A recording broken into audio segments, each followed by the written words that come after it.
ഇപ്പം 181 പാട്ടുകൾ ചിന്ന ചിന്ന ആശയ്ക്ക് മുന്നേ പാടിയെങ്കിലും സിനിമാ പാട്ട് അല്ലാതെ ഞാൻ എണ്ണിയ തീരുമില്ല. അതുകൊണ്ടാണ് സിനിമാ പാട്ട് 182ാമത്തെ പാട്ടായിട്ടാണ് ഈ പാട്ട് വരുന്നത്. അതിന് രണ്ടുപേരും പാടിയിട്ട് അതിന്റെ ബാക്കി കാര്യങ്ങളിലേക്ക്. மல்லிகை பூவாய் மாறிவிட ஆசை தென்றலை கண்டு மாலையிட ஆசை மேகங்களை எல்லாம் தொட்டுவிட ஆசை சோகங்களை எல்லாம் விட்டுவிட ஆசை கார்குழலில் உலகை கட்டிவிட ஆசை சின்ன சின்ன ஆசை.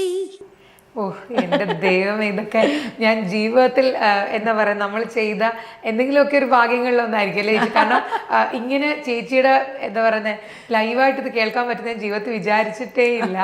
അയ്യോ എന്താ പറയുക, രോമാഞ്ചമൊക്കെ വരുന്നു. ചേച്ചി ഈ ഒരു പാട്ട് പാടാൻ വിളിക്കുമ്പോഴോ അന്ന് ചേച്ചി ദിലീപ് തന്നെയാണോ വിളിച്ചിരുന്നത്? ആണ് അല്ലേ? അങ്ങനെ ഞാൻ വിളിക്കാറൊന്നുമില്ല. ഞാൻ അങ്ങനെ മിണ്ടിയിട്ടുമില്ല ഈ ആളോട്. എന്നെ പാടാൻ വിളിച്ചു, ഞാൻ ചെന്നു. എന്നോട് എന്തെങ്കിലും ചോദിച്ചാൽ അതിന് ഉത്തരം പറയും. അല്ലാതെ ഈ ദിലീപ് എന്നൊക്കെ പറഞ്ഞ് ഞാൻ അങ്ങനെ വിളിച്ചിട്ടൊന്നുമില്ല. ചെല്ലുന്നു, പറയും, പാടുന്നു, എഴുതിയെടുക്കുന്നു, പാട്ട് പഠിക്കുന്നു, പാടുന്നു, പോരുന്നു. ശരി സാർ എന്ന് പറയും. ഈ പാടുമ്പോ ചേച്ചിക്ക് എപ്പോഴെങ്കിലും ഒരു ഇതുണ്ടായിരുന്നോ ഇത്രമേൽ പോകാൻ പോകുന്ന ഒരു പാട്ടായിരിക്കും എപ്പോഴെങ്കിലും അങ്ങനെ തോന്നിയിട്ടുണ്ടോ ചേച്ചി? ഇല്ല, ഒരിക്കലും ഒരു പാട്ട് പാടുമ്പോഴും അങ്ങനെ തോന്നിയിട്ടില്ല.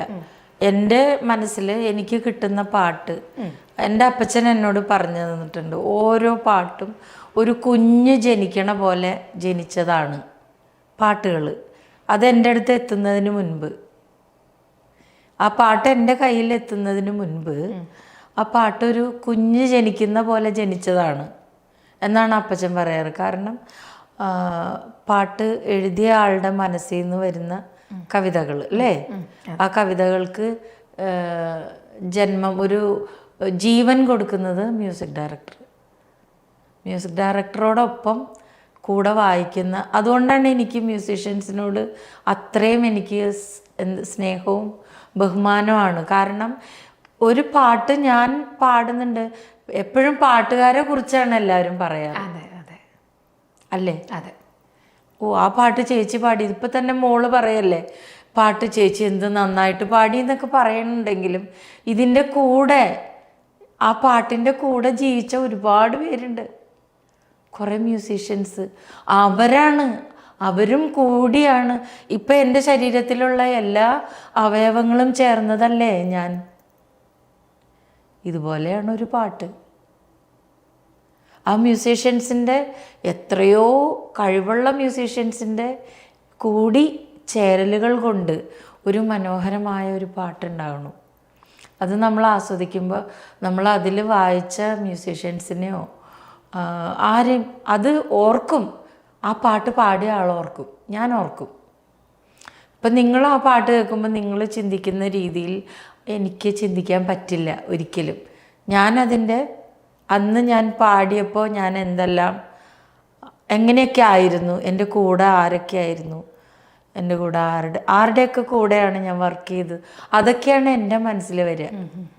പിന്നെ ഞാൻ പാടിയ അതിലെന്തെങ്കിലും കുറവുകളുണ്ടെങ്കിൽ അതൊക്കെ ഞാൻ ജഡ്ജ് ചെയ്യും. എന്നുവെച്ചാൽ നമ്മൾ ചെയ്ത ഒരു കാര്യത്തിൽ നമ്മളെക്കാൾ കൂടുതൽ ഒരാൾക്ക് തെറ്റ് കണ്ടുപിടിക്കാൻ പറ്റില്ല. നമ്മളായിരിക്കണം.